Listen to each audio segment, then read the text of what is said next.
somehow people just don't want to help me hold this one up. I walked by it, but I didn't read it. What does it say? It says, American by birth, queer by the grace of God. And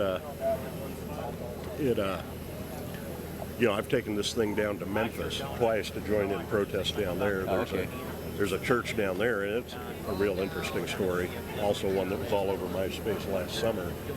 There's a church called Love in Action that charges parents up to $4,500 a week to turn their gay kids straight. And they got the cure, do they? Yeah. Oh, and it's flat out brainwashing, and the rules for this place are just ridiculous. Really? You can't listen to Beethoven or Bach, because that apparently makes you gay. Does it? You can't wear Calvin Klein or Abercrombie and Fitch. You only get 5 minutes a day, closed-door bathroom time. Oh, that's a whole story you ought to write sometime. I can give you a bunch of background info on that.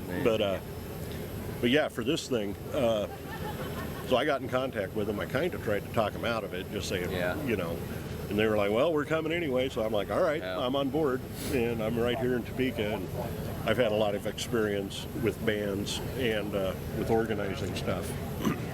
So,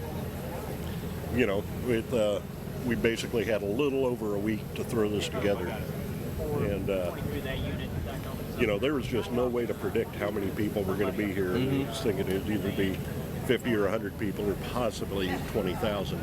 Yeah, exactly. And I think the two things going against them is the fact that it's Father's Day, and that Topekans are just so burned out on the whole thing. I mean, this was cool because they sort of brought in a... Do you know, is this gentleman Phelps himself? I have no clue. Nobody seems to know him. Well, I bet he's from right around here in the neighborhood. Oh, yeah, he's been standing over there, but... Yeah.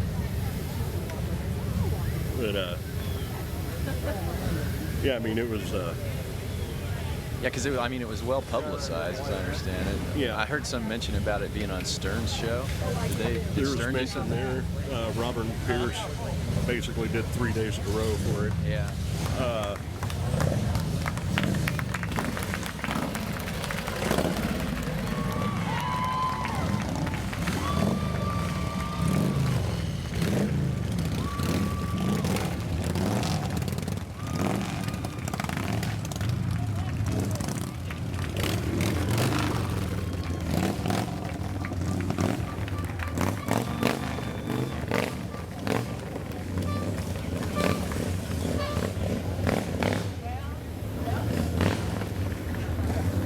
But I mean, yeah, so this sort of infused a little something into, because when he first started doing this in '92,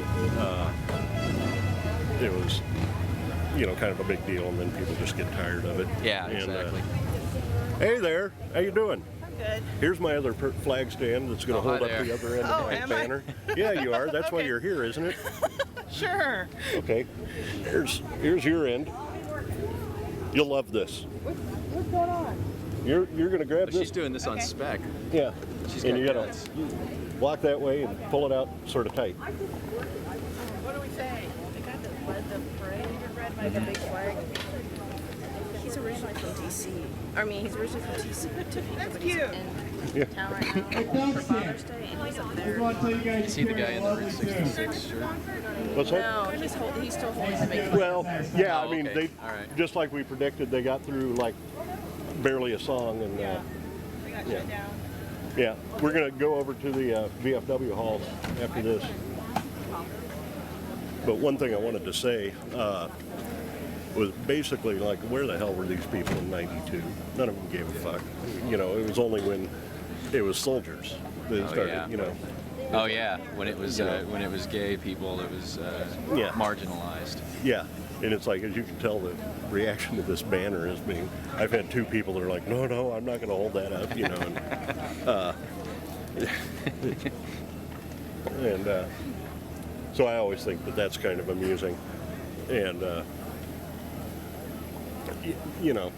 it's always kind of cracked me up when there's still this sort of low-level homophobia even within the anti-Phelps crowd. And especially now you got the soldiers in there, and of course we all support the troop. We have to chant that mantra. We support the troops. We support the troops. Of course we do. Yeah.